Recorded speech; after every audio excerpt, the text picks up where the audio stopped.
Hello and welcome. Today I'm going to do a little show and tell kind of video, chit chat, ramble, share some things that I enjoy. And because of the things I'm going to be sharing today, will just illustrate that I'm just a big ball of contradictions, people. So yeah, I make these pronouncements on videos, and then I go and I completely contradict myself. The things I'm going to share with you today are, there's going to be some books, decks, magical supplies, journals, gifts I received, what else? Yeah. Everything that I'm going to share with you today was either purchased by me with my own money or given to me as a gift. So I'm going to start with the gifts. So the first gift I want to share is my levy. I went to a metaphysical shop that's in 5 minutes from my home, and it's brand new to me. I didn't even know what kind. I wasn't sure it was a metaphysical shop, and it really isn't. It's a storefront for card readers, psychics, energy workers, that kind of stuff. And in their store, they carry used books, which is, love it, and art by local artists. And the store is called the Paper Birch, so I'm going to give them a plug just because I thought Janet was just absolutely lovely. So here we go. Paper Birch. If you live in my neighborhood, it's on the west side. All right. This. Look at her. She's beautiful. This is hand carved. Beautiful bear. Made of stone. The artist is a local artist. Native artist Joe Greenland. He goes by Fox Dreamer as well. So he has an Instagram and he has a Facebook. I did find him on Instagram. And Instagram, I think if you just type in Joe Greenland or Fox Dreamer or something like that, he comes up. And he's an energy worker, and he makes beautiful art. So I love my bear. Okay, next thing I'm going to share are 2 gifts I received. I'm not sharing all the gifts I received because some of them are like, personal, private. You know what I'm saying? But my friend made me this. Look at it. It's a beautiful altar mat. I don't know. I think I might actually hang it up. It's got a beautiful green fabric on the background. It's magicked. And I absolutely love it. Thank you. You know who you are. Beautiful, beautiful, beautiful. Look at it. Look at it. Okay. Next thing from the same friend I received, which coincides with an announcement I'm going to make. I don't know if I made it in a past video, but my submission for the Bridget anthology has been accepted. Bridget anthology will be released February of 2022, so I'll keep you posted on that. And my friend, oh my goodness, she had sent to me from Ireland water from Bridget's well. Look at that. Oh my God, this is so special. Thank you again.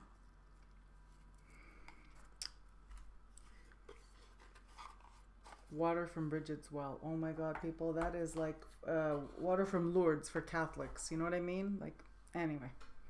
Well, also for Catholics, because Bridget, the goddess Bridget, Saint Bridget, it's all one big thing, right? Okay. Next thing I'm going to share. Liar, liar, pants on fire. No, seriously, people. I came on a few videos ago making these big pronouncements I don't use other people's magic, blah, blah, blah, blah. I prefer my own magic. I'm full of shit. I'm full of shit because when I find something I like that's someone else's magic, yeah, I get it. So here's an example. There is a lovely store in Pennsylvania, and it's called Raven Moon's Oracle. You know what's funny is that I know what city it's in until I'm sitting here right in front of the camera. Dubois. In Dubois, Pennsylvania, or Dubois. I'm not sure how it's pronounced in America. I'm sorry, I'm bilingual. It's trilingual. It's all Mingus. But she's in Dubois or Dubois, Pennsylvania. And it's a beautiful store. If you are in the vicinity, I really recommend you check it out. Oh my gosh. I'm heartbroken that I can't go and check it out in person. It is on my to-do list as soon as, you know, travel becomes a thing again. So yeah, anyway, I went down to her, like, she has a Facebook page, and went down to her site because I was looking, I needed something. I needed something. And I love her energy. I love Raven's energy. She's incredible. She's also a card reader, and she uses Brian Froud's Fairies Oracle as her main deck. So every time I use mine, I think of her. No, love it, love it, love it, love it. Anyway, I went to her website, and I got myself some Thieves Oil Antiviral Spray. Now, I could get Thieves Oil at my local health food store, but no, I wanted Raven's magic. You heard it, people. I wanted someone else's magic, but I love her. So anyway, so I got this, and I've already used oh wow, okay, so I'm already here. I've already used quite a bit of it. I use it in my for my occupation. I occupy an examination room to see patients, and I always start the day out with this stuff because, you know what, pandemic, COVID, good stuff. All right, I love it. It's very rich. See, okay, you know me, I have to say something, right? My criticism of when I buy other people's magic is that it usually falls flat. My criticism in the past has been that their sprays don't smell of anything. You can't feel the magic in them. I could feel the magic. I could smell it. It smells heavily of cloves and all that good stuff that goes essential oils of clove, lemon, cinnamon, eucalyptus, and rosemary. Yeah, you heard it here, people. I'm using a product that contains essential oils. This is different. This straddles that line between health and magic, and there's no pets at my job, so no worry about using essential oils misted in the air. All right. The next thing I purchased, which again, I'm making myself a liar. I don't buy crystals anymore. I said, well, geez, you know what? I had to get this one because this one just fit both my aesthetic. It's black and orange, or black and amber. Look, people. Anyway, it's a sardonyx, and used as a stone of bravery, strength, and protection, associated with courage, happiness, clear communication. I find that this it speaks to my Leo Sun, Scorpio Moon situation. Anyway, Virgo rising. Associated with courage, happiness, and clear communication, brings stability to partnerships. Roman soldiers wore it to guard against evil and bring good fortune. Roman soldiers, I'm Italian.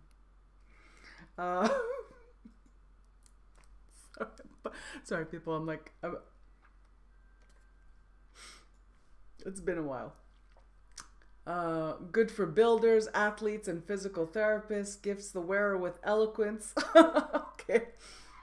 Maybe I should be holding this eloquence. I could use a little eloquence. Good for public speakers. Brings luck to legal matters and obtaining justice. Provides stabilization and strength to help with endurance and fortitude. To bring good fortune based on moral ethics. Helps repair bones. Strengthens lungs. Aids impotence / sterility. Clears physical blockages. I love the energy of this stone. Again, liar, liar, pants on fire. I bought a crystal, people.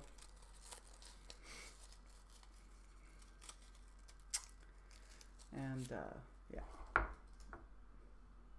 it's better that I don't make any pronouncements anymore, because then because literally, like, within a week I contradict myself. All right, the next two items are handcrafted by Raven. She also makes Mojo Charm bottles, okay?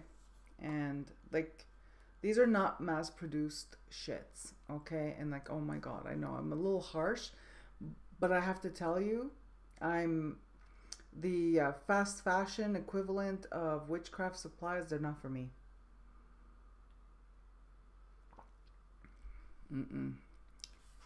I can't with the mass-produced. I understand that they serve a purpose for people that, you know, probably wouldn't have access to what they need or whatever. It's great that this mass-produced stuff exists. It's just not for me. Anyway, I love these, okay? It's a glass vial. This one's for prosperity. Here, let me just hold it up. Like, this one is for prosperity, and it contains oil and herbs and magic, and it's beautiful. So you could wear it as a pendant, or you can just carry it as a talisman. I ended up getting this one because I just loved the ingredients. Queen of Pleasure, Mojo Charm bottle. And this one, oh, maybe I should read you, because I don't think you can read that. It's kind of blurry. Prosperity. Prosperity Mojo Charm bottle, a magical blend of chamomile, bergamot, and basil with pyrite, peridot, and citrine crystals. I just love it. Okay, it just feels good.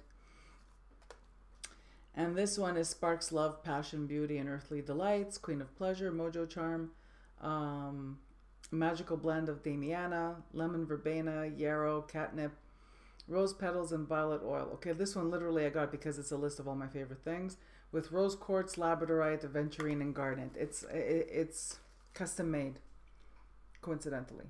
You know what I mean? Because it's not. It's just something that she offers this in her store and on her website, and I will link to her website is ravenmoonsoracle.com. I'll link to it in the description box below. So there's my other people's magic, people, that I said I don't use, that I love. Okay, it came in these beautiful bags too. It's nice to get organza bags in these different colors, because if I get it, because I had like a stack of white and pink ones. All right. Next thing I want to share with you is, let's look at some spiritual colognes. All right. I'm a perfume collector. I love fragrance. I love incense. But I also love spiritual colognes. Always have. I was introduced to Florida water and things like bay rum and all that stuff when I was young, from my neighbors from the Caribbean, from Cuba and the Caribbean. And so for me, it's a lifetime. It's a lifetime love. So I got myself finally, because where I live, well, I used to.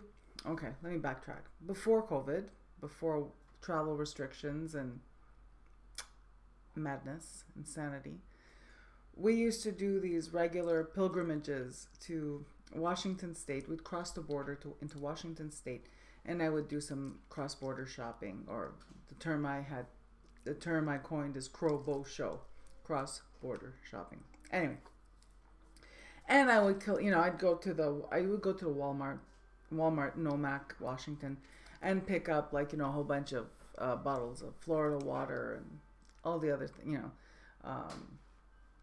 they had more variety of candles and all that stuff. Anyway, I finally got a source in Canada that ships to me without free shipping over a certain amount. So I ended up ordering Florida water and was surprised when I received it that it wasn't quite the same as the one I'm used to using.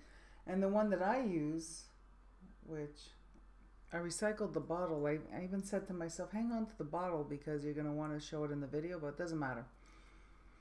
The one that I had been using for the longest time was not the one from, this is the one that's created for Peru, or it's from Peru, or it's made in Peru. I can't remember. Imported from Peru by Landman and Kemp. And it's this one. This one is softer in fragrance. It's softer. It has less of that alcoholic bite. And yeah, I'm using this a lot. I share this with my coworker. I shared some with my no, I didn't share. I shared my homebrew with my coworkers. But anyway, homebrew Florida water, people. I commend anyone who makes their own Florida water. I did it once.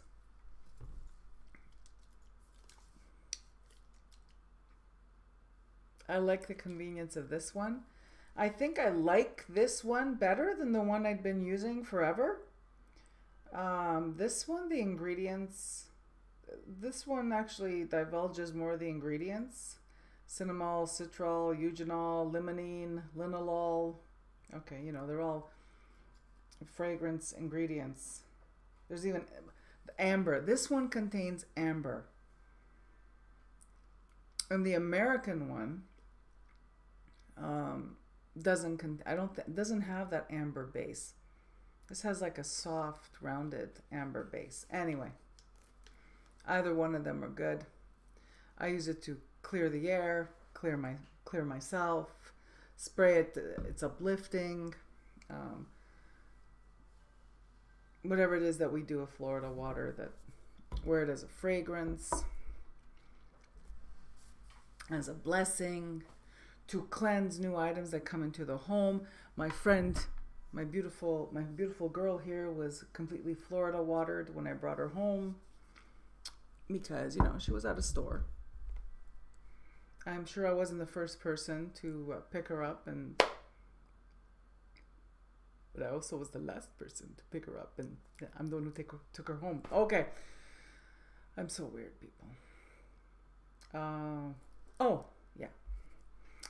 So from the same store I got this, and I'm not going to plug the store because, it's not a commercial. I paid for all this stuff, so I plugged Raven Moon's Oracle because I love Raven, and because I plan to go there as soon as, I can. And I want you to go there because it's a beautiful, beautiful store. But this store doesn't need me to plug them, so whatever. I got this, Palo Santo. The brand is C'est Bon. This is not as old as Landman and Kemp. Landman and Kemp is from the 1800s. This one was established in 1968. So it's Colognes, C'est Bon, Palo Santo. It's nice. It's really nice. I like to use it the same way I use Florida water. I just sometimes feel pulled to use this. But I also really like this as a fragrance. It's, you know what it is? It's a deep fougère. It's a fougère base. And if you're into fragrance, it's a fougère base very much like the original Polo by Ralph Lauren. That kind of deep foresty fougère. It's quite nice. So that's what it's reminiscent of, because I freaking like Polo by Ralph Lauren is my favorite men's cologne, and I think it is because it really brings in, it really invokes the forest gods, right? It invokes the forest. So Palo Santo, Colognes c'est bon.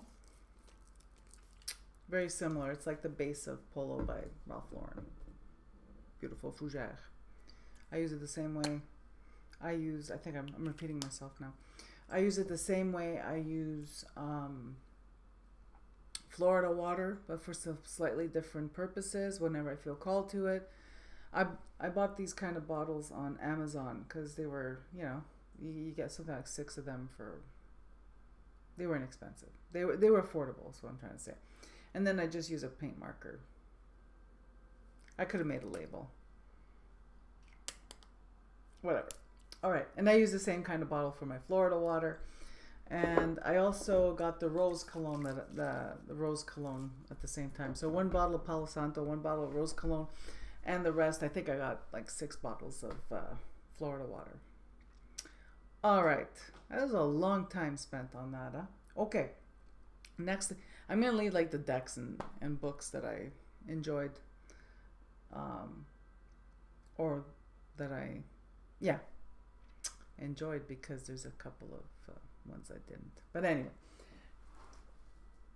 2 other items I got. I don't know. I think it's the series I'm doing with Natalia. So, in case you don't know, it's possible. Natalia and I are doing a series on magic, and just wanted to mention that those of you who know me a long time. I don't spell magic with a K at the end of it. For me, magic is M-A-G-I-C, no K. But it has a K in the title because, it has, I don't want people to think that we're talking about parlor tricks. I'm just trying to be more accepting. But just know I don't spell it with a K. Never. Ever. All right. Moving on. Anyway, doing that series with Natalia from Ouroboros has been really has affected me. It is having an effect on me and my practice as I speak about things. As I speak about how they are, as I speak about what my beliefs are and what my practices are, it's almost like putting it out there, then places it on a stage for me to reevaluate. Or by speaking about it, I end up reevaluating my practice, my beliefs, the things I use. So everything that I've, not everything, but a lot of things that I share in the live ends up changing after I share it, because by talking about it, I change, because I'm actually examining what I'm doing by talking about it. Anyway, I don't know if I'm making any sense. I'm doing my best. All right.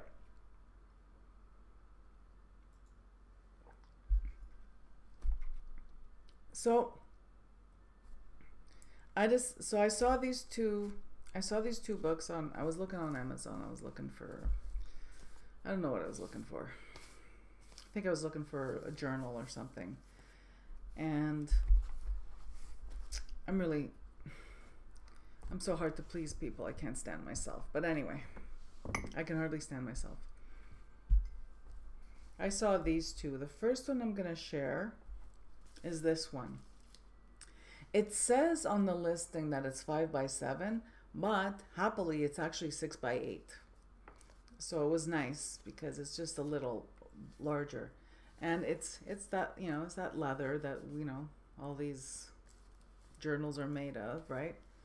And what made me look for a journal was that last week we had gone to our local mall, and I went into Indigo. Indigo is like a Canadian Barnes and Noble. Actually, that store has more merchandise that is not books than books. But anyway, I digress. And I saw these journals, and these leather journals that used to be cool. I used to think they were cool because, you know, they looked rustic. Something changed. They all look mass-produced, because they are. I wanted something that didn't look mass-produced, and this probably is mass-produced, but it doesn't look it. I wanted something with, and this actually pleasantly surprised me because the paper actually looks like and feels like slices of wood. Look at it.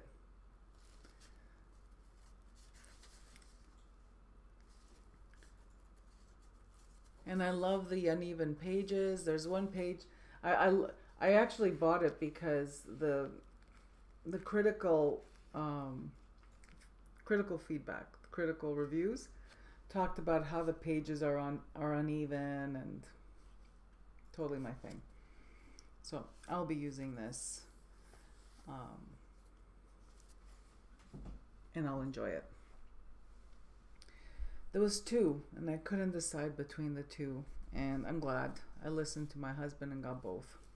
So this one is by this brand, which I have the large traveler's notebook, and it's Wanderings, and it has like the compass on the. Their stuff is affordable and it's beautiful quality. So here you have it. It's got the little key to hold it shut. This one too. This one opens like this instead. Right, and then you have your cover. This has that.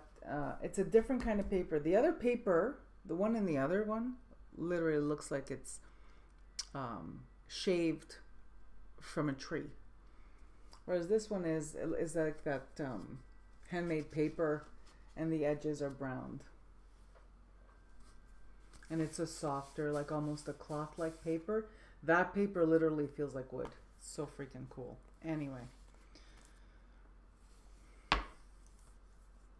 because I looked at my stuff and I thought, okay, it's time to freshen up my practice a little bit. I think it's time to refocus my practice. I have notebooks and stuff from ages and ages and ages that I haven't even cracked open because they don't reflect me as much. I do have one book that I've shown before. It's the one with the crystals on, with the stones on it. Whatever. I'm not going to show you again. That's a book that I really enjoy, a journal that I really enjoy. But I was needing something else. It goes back to that conversation that Natalia and I had, like, regarding aesthetics, right? And I looked at some of my stuff and I said, oh my God, so as practical as these notebooks are, and I love them because I've had them forever, they don't fit my aesthetics right now, they're stuff that fits my aesthetics is actually available to me right now. So anyway, I know I ramble, people. That I can always guarantee. Finally, we're going to talk about books, and then we're going to talk about decks. A book. I have a tarot book. Yeah, and the other one I'm going to talk about with the deck. So I don't have the physical copy of the books because I do a lot of Audible because I commute for my job. So I get a lot of Audible listened to. So I'll share with you the latest things that I listen to. And I apologize in advance. I'm not shading anybody's work or anything like that. It's just not everything is for everybody, right? I'm not the target on. There's some things that, you know, I listen to that I discovered pretty quick I'm not the target audience for. And so the first one is oh my God, Waking the Witch by Pam Grossman. So, the first book I listened to, or one of the most recent books I listened to on my commute was Waking the Witch by Pam Grossman. It's part memoir. And she came of age in her witchhood in the 90s. So, like many of us, because that's when stuff was mainstream, but I'm older than she is. Anyway, and it's not that I didn't come of age in the 90s in my witchhood. It was more like there was stuff available. I think she came of age. She's younger than I am. Anyway, Waking the Witch by Pam Grossman. It started, I did enjoy the part that was memoir. I did enjoy, hearing about her journey and her experiences and, her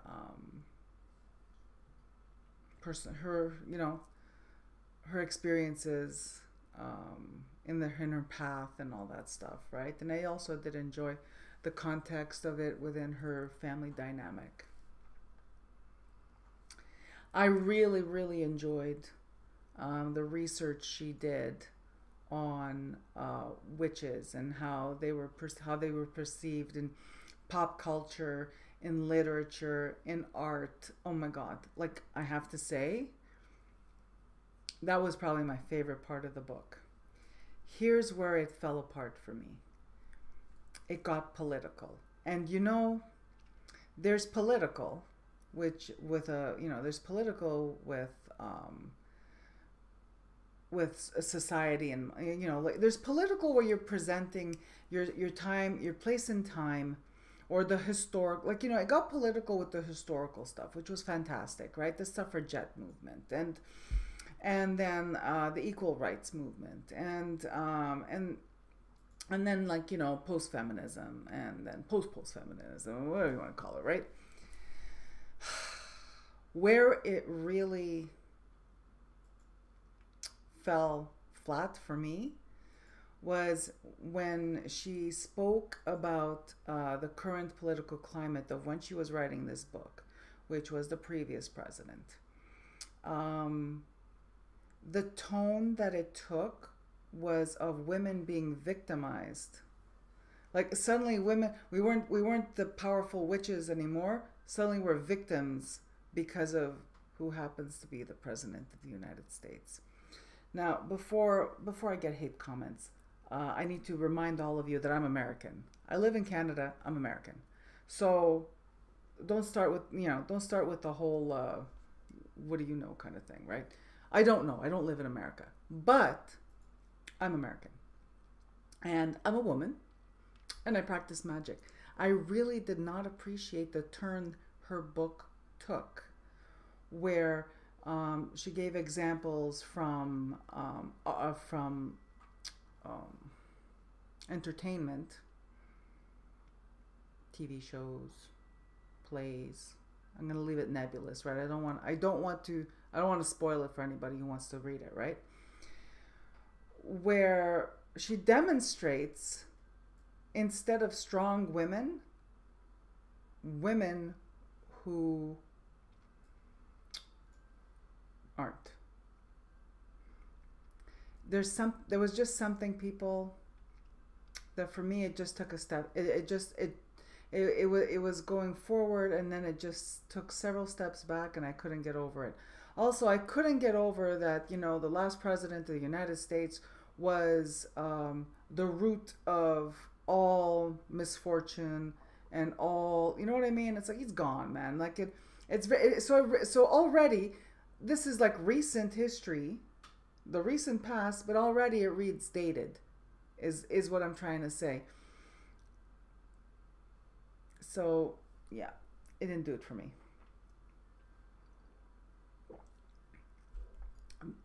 It was interesting up until that moment. And then it was beating the dead horse that I just could, it's you mention it once, fine. I'm okay with it, because it's that, it's a place in time, it's historical, or going forward, it's going to be historical, but don't beat the fucking dead horse over and over again. There you go. Sorry. There's the expletives, people. Drop the F-bomb 35 minutes, almost 35 minutes in. All right. The second book I listened to is Rebel Witch by Killian, Maddox. If you're watching me, you're probably into tarot and all that kind of stuff, and you also watch Killian Maddox. She published a book called Rebel Witch. I listened to it. I thought it was great that she narrated it. At the same time, it was kind of weird that she narrated it, and I'll tell you why. It's because she has a certain energy when she's in a video that doesn't come across when she's reading her own writing in the narration. But that's fine, because that's just a people. I'm an Audible nerd. I've been an Audible member. I don't even know how many years since it started. So anyway, so I think, so for me, it's like, it was two things. It's cool that she narrated it, and at the same time, it didn't have the same energy that she has in videos, because I know the energy she has in videos. This is another book that I am definitely not the target audience for. It was, and I'm not quite sure where, like who the audience, like who the target audience is. Probably, you know, and then I thought about it, because I had a lot of time to think about it, people I commute, right? And I'm thinking, you know what, it's probably really, I think it's primarily targeted to an audience who already has explored witchcraft and are probably, you know, a couple of years in or whatever, to give them permission to do their own thing now that they've done all the stuff with the books, right? And what other people are doing to carve their own path. I was hoping, though, that it would go deeper. There was a lot in that book that was intro to witchcraft that I didn't think was necessary, because Rebel Witch would be, you know, just the title Rebel Witch. I thought it was targeted. I was really looking forward to it, because I thought it was targeted to people with more experience, like magical practitioners like myself, who've been practicing for a long time, or people that started a few years ago, and they, you know, just to, you know, to introduce them to the idea of doing their own thing. And it's not. It's an intro. There's a lot of the content. Most of the content describes everything like you're brand new. And then I thought, okay, well, fine. It's, you know, it describes things like you're brand new, and then it's going to go deeper, and it doesn't go as deep as I need. Like I said, people, nothing wrong with this book. Not like the first one as well. It's like, if you're the target audience, you're going to freaking love them. I'm not. So I recommend Rebel Witch to someone who has been, you know, already dabbling and trying to find their way, and may even be close to giving up on this, on their path, because they find it doesn't completely resonate. I recommend Rebel Witch, because that book will give you permission to let go of all that shit that doesn't resonate with you, and carve your own path and make your own way and do your own thing. But I'm not the target audience. So, all right. The next book I listened to is Traditional Witchcraft, a Cornish book. Hang on. I have something to say about that too, even though I liked it. Even though I'm enjoying it. A Cornish Book of Ways. Traditional Witchcraft, A Cornish Book of Ways by Gemma Gary. I picked up this Audible because when we did our recommended books live on our Metamorphosis series, Nat had shared that book. And I really enjoy this book on Audible, except for the conjurations. So here's the thing. When you read a book that has conjurations in it, or, you know, or chants or whatever, when you read it, you can glance it and just move on to the next thing, right? When you're listening to an audible book, an audio book, and they bring in voice actors to do the chants and the conjurations, It's fucking irritating. Irritating. I cannot tell you.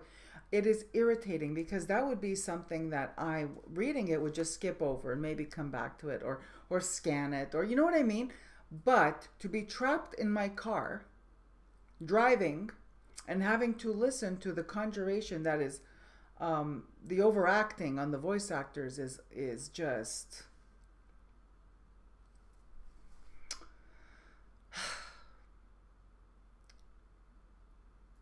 Do I recommend it? 100%. I am ordering the physical copy of the book, and I have stopped listening to it. And actually, I think I'm at a spot here. From thy bed, by booker dark, by booker fair, by toad, by crow, by snake, by hare, we conjure thee, we conjure thee, we conjure thee. Awake and arise, so shall it be. All repeat, so shall it be. And gradually the other... Like I said, in a book, in a physical book, you look at it and you say, oh, I'll come back to this later. Maybe I want to try this out. Maybe, you know, whatever. You read it, or you read it for the poetry or whatever. But like I said, you're driving, you're on the highway, you know, you're like, you know, you're driving, you're on a highway, and you're trapped listening to this? No. All right. But traditional witchcraft, the Cornish Book of Ways by Gemma Gary, 100%, I recommend it as a physical copy book, because I'm actually going to order one for myself. The next, let me see if there's anything else I listened to recently that I can share with you.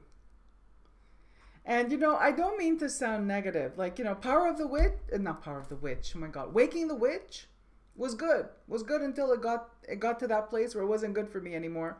And because it's an audiobook, there's that too, right? Where you're stuck listening to something that it's like, you know, if it was a physical book, just skip ahead. Rebel Witch, I think it's a very specific audience that it will appeal to, and I'm not that audience. And this book, well, you just heard why. I'm gonna get a physical copy of the book and just read it, like read the rest of it. I also understand it's quite a beautiful book too. Troy Books, right? So it's quite we're at 42 minutes, almost 43 minutes. Let me talk about decks. Okay, so the next, I'm going to talk about one thing that I don't have the deck here. I don't have the deck here, but I have the book. And it's A Keeper of Words, Legend Arthurian Tarot, written and illustrated by Anne-Marie Ferguson with poetry by Ray Rue. So Anne-Marie Ferguson, for those of you who are into the tarot scene, is also the creator of the Llewellyn Tarot, which I also have. This is her first tarot. The Arthurian Legend, the Arthurian Tarot, that from 1995. It's out of print. I got the book on Thrift Books, and I have to say I'm really enjoying this book. I'm really enjoying this book, and you know, you could use any tarot deck you have, and then, you know, what this taught me is something I already knew and I'd forgotten. One of my favorite tarot decks is the Mythic Tarot, because the guidebook taught me how to read tarot. It taught me to see further into tarot than just the pictorial key to the tarot meanings, right? This book also, because each card has, like, you know, has the legend attached to it. There's poetry. It's a beautiful book. So if you happen to be in a secondhand bookstore and you see this book on the shelf, this I think is. I remember maybe last year when I first started my channel making comment about how you go to a secondhand bookstore and they have all the guidebooks on the shelf, and I thought, Who's going to buy a guidebook, right? Well, someone who has the deck and the guidebook is no longer sold with the deck is going to buy, like Cosmic Tarot. I remember seeing the Cosmic Tarot guidebook at the secondhand bookstore, which I thought was pretty cool. Hopefully someone with the Cosmic Tarot found it. And this one. This one is a really, really interesting read. All right, so I'm really enjoying that. Let's talk about a deck that is not a tarot.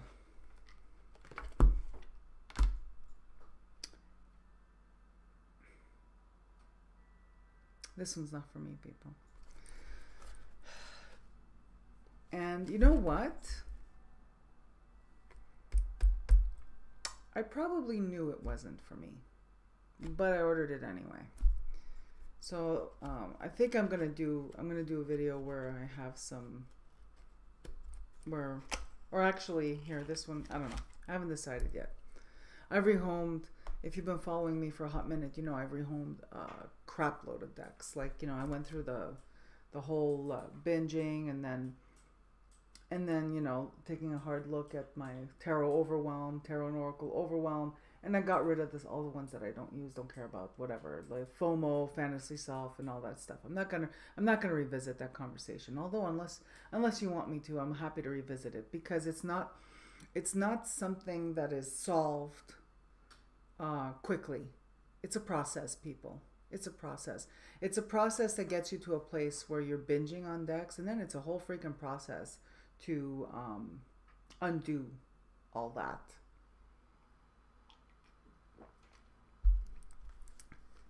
This deck is not for me. And I'll explain. Now, on paper, it is. On paper, it's not a tarot. It's its own thing. It's called 81 Quarea Magician's Deck. First of all, unless you are a magician, I don't understand why you would want this deck. Let me put this out there. Like, unless you are a magic practitioner, I don't know why you would want this deck. But that's just me, and that's me and my very whatever opinion. You know what I mean? I'm opinionated. I'll show you some of the cards. So, why is this deck not for me? I drew some cards, you know, just to get to know it a little bit. And probably because of my practice, I got, you know, the cards I got were very, it's not that it's not accurate, is that the best way I could describe it, it's Lenormand on steroids. And already I have an aversion to Lenormand. I find it very, so this is, if you love Lenormand, if you love, like, this card for me, and this has a lot to do with my practice and the people I serve. This card, this is my stalker card in this deck. Why? Because it's a subject that I discuss a lot with people. In the past, it's a lot of the, you know, it's related to a lot of the services I used to provide, and I'll talk about my services and all that stuff in a bit. My practice, the people I know who serve their community to help with such matters. But I gotta tell you, I don't know if I'm not in the headspace for it, but again, I think it has more to do with that. To me, this is Lenormand on steroids, and I just can't, people. I just can't. I find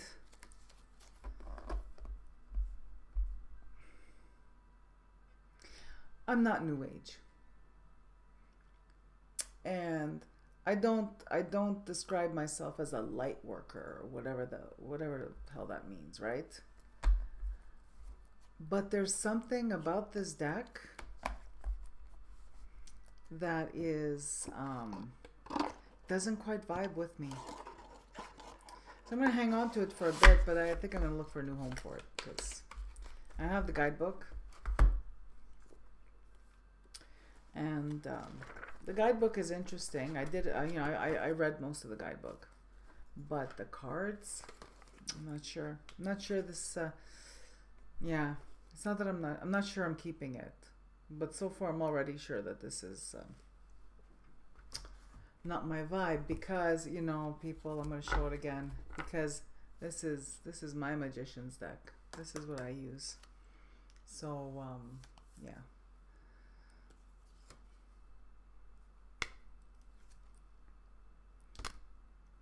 I think that one just screams too loud at me. Just like the Lenormand, it screams too loud at me. It's telling, I already know what I'm gonna draw, and it doesn't give me time, especially when it's when it's a difficult message to receive.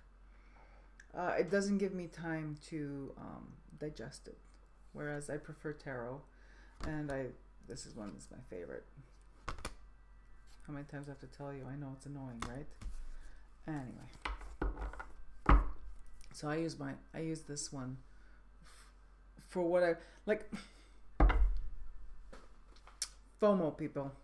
This was one of the, like I told you, it's a process, right? It is a process. This was a FOMO purchase of this year. Okay, this was after a whole bunch of soul searching and doing those videos and the call and everything like that. This was an influenced purchase by the fact that I'm thinking, oh well, this has to be for me. It's not for me. FOMO, probably even fantasy self, because I should know better. I should have done a little bit more research. There's nothing wrong with that deck. It's just too much, too loud, too much, too fast, too loud. All right.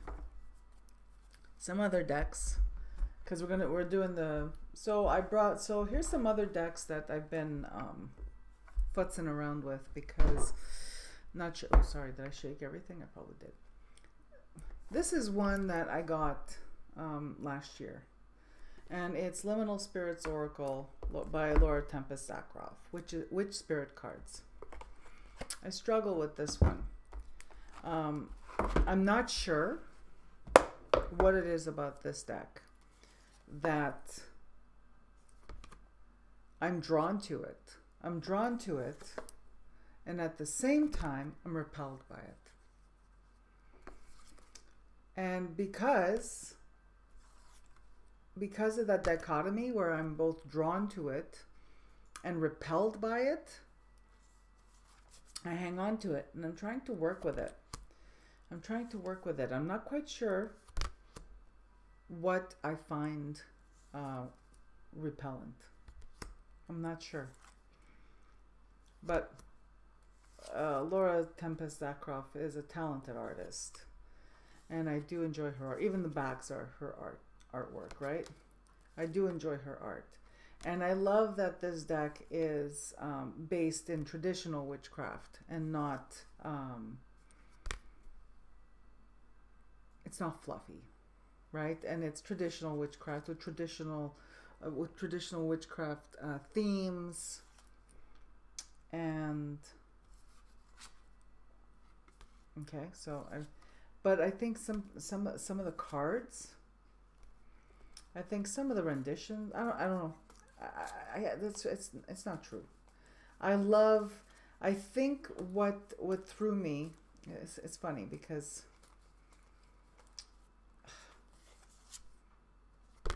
I love these cards. I love the glossy cardstock, because they're nice and slippery. I love what's here. I love how she chose to, this is the star, hair. This is one of my favorite cards. So is this one. This one bugs me. So what I'm going to say is going to be really inside baseball for most of you that are watching. But if you know me from Italian folk magic and stregoneria, this one bugs me because of the Cimaruta in the back. If it was just Rue and it didn't have all the Chimaruta stuff in the background, it wouldn't bug me as much. I have mixed feelings about the Chimaruta. If for you it's a talisman that means something, good for you. I don't mean to be dismissive, and I don't mean to be rude either. What I'm trying to say is that if the Chimaruta is what I call it, means something to you magically, continue enjoying it. To me, it doesn't. To me, the Chimaruta means nothing. Even though my family comes from the place where these things claim to be from, they mean nothing to me. The plant, Rue, does. I have a very deep and long-term and intimate relationship with the spirit of the plant spirit of Rue. But that charm means nothing to me, and that's one of the things that I find jarring about that card. But again, I keep it because, oh my God, the art is beautiful. It's unique to be an oracle deck that's based on traditional witchcraft themes, and yeah.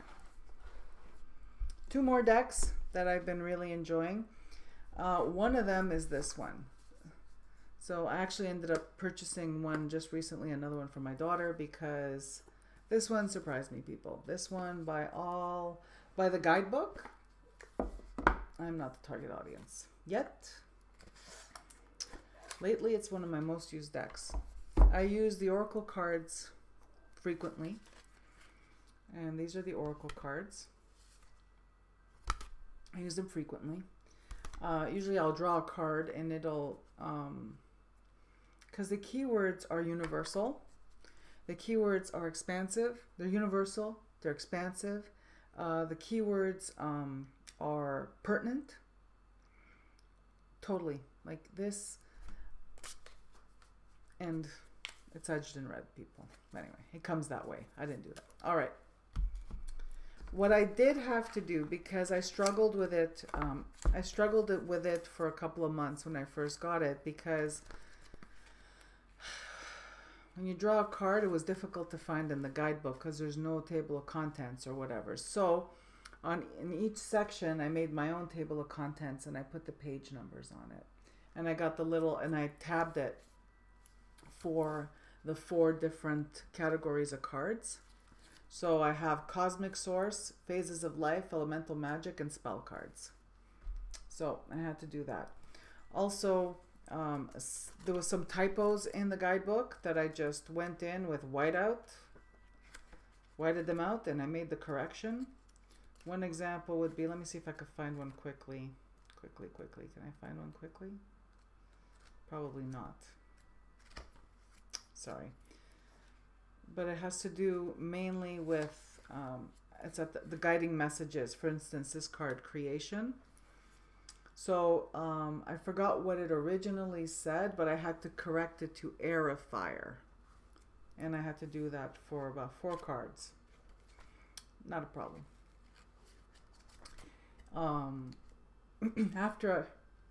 So I numbered the pages. So basically I made table of contents for each section of the types of cards so I could find them in the guidebook. I made the correction of the typos in the guidebook. I'm probably going to add some more notes to this guidebook to personalize it. I'm going to be doing the same thing for my daughter's copy when I receive it. Also, I had to do a little modification of the spell cards. It comes with 14 spell cards. In the book, there's black and white thumbnails of them. One of them is even incorrect, like it's the back of the card instead of the actual spell card. Just took the time with a very fine Sharpie, and I found a place and I wrote what the card is. So this is air, and then I just put some clear tape over it because it's very glossy. Even the Sharpie would just smudge right off with my thumb, right?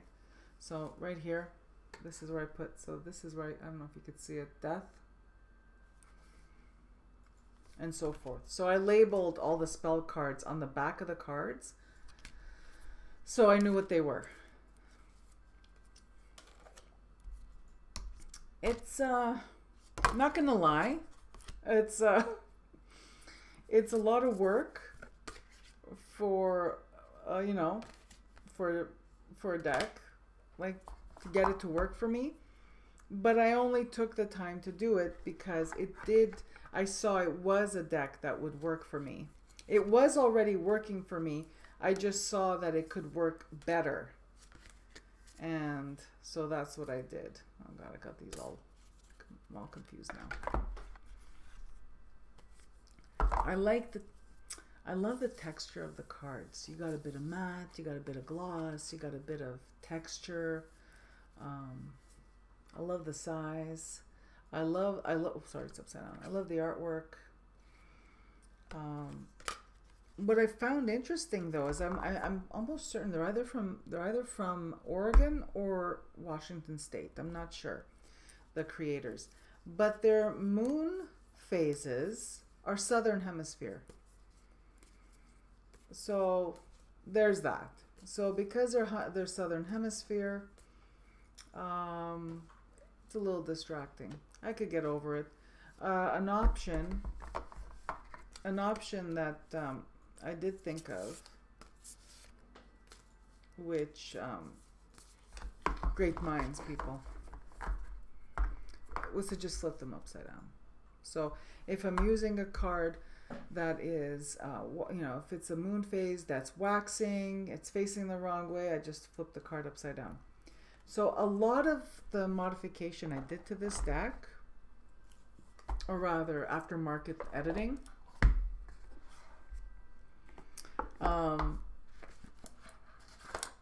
turns out that I was watching a video by another YouTuber, and coincidentally she had done similar post-market editing to her deck. I like it. I'm lying. I love this deck. I love the aesthetic. I love the size. I love the concept. So that's why I put in the effort to do post-market editing. And the last deck that I pulled out of the archives is one I'm really enjoying, and although I have different views about it nowadays. This is my Soul Cards 1 and 2.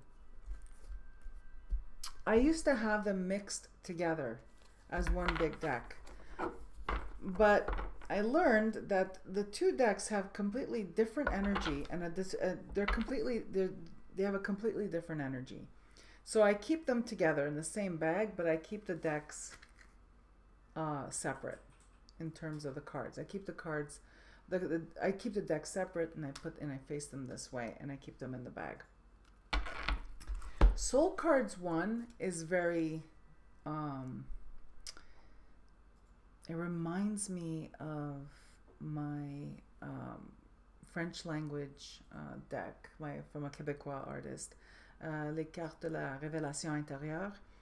It reminds me of those cards because these are two different energies, two different focuses. This Soul Cards 1 I find to be very, very internal. It's, you know, it speaks to internal issues. It speaks to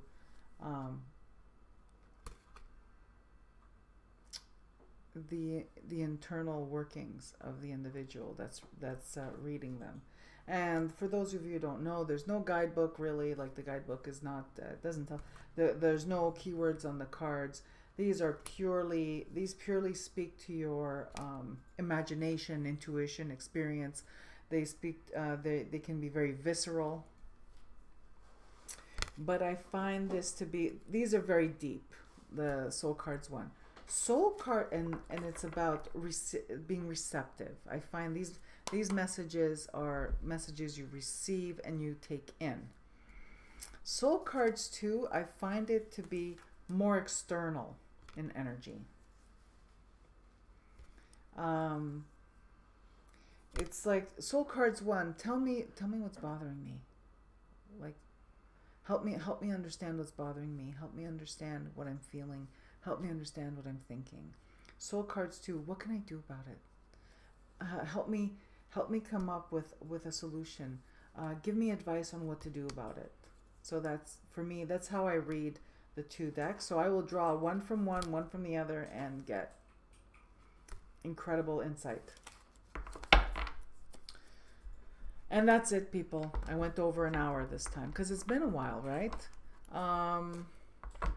Thank you so much for spending time with me today and watching this video. I will be back, I think, with another video on experiential meaning of the cards. I'm just not sure if it's going to be something I'm going to do right away after I'm done this one, or if I'm going to do it later on this weekend. I'd like to thank all of you who are still here, and also just to let you know that there's not going to be a live. There's not going to be a live tonight. I don't know if we're going to have one this weekend. I think we're going to take a little pause, but yeah, I'd like to thank those of you who have been participating, or at least, you know, watching. I know we don't interact too much with the chat room, but because it makes it. I think it's because Nat and I feel that when we're watching a live, when the person who is the person on the video, right, on doing the YouTube live, it's frustrating. Not frustrating, but it stilts the conversation to stop and to interact with the chat room. So our handsome producer helps us with questions that come up in the chat room. And anyway, so you are participating, and thank you so much. And thank you for the feedback that we received on our Metamorphosis series, because we really are enjoying talking about these things and sharing them with you. All right. Well, again, thank you so much for tuning in, and I'm wishing you all a beautiful day.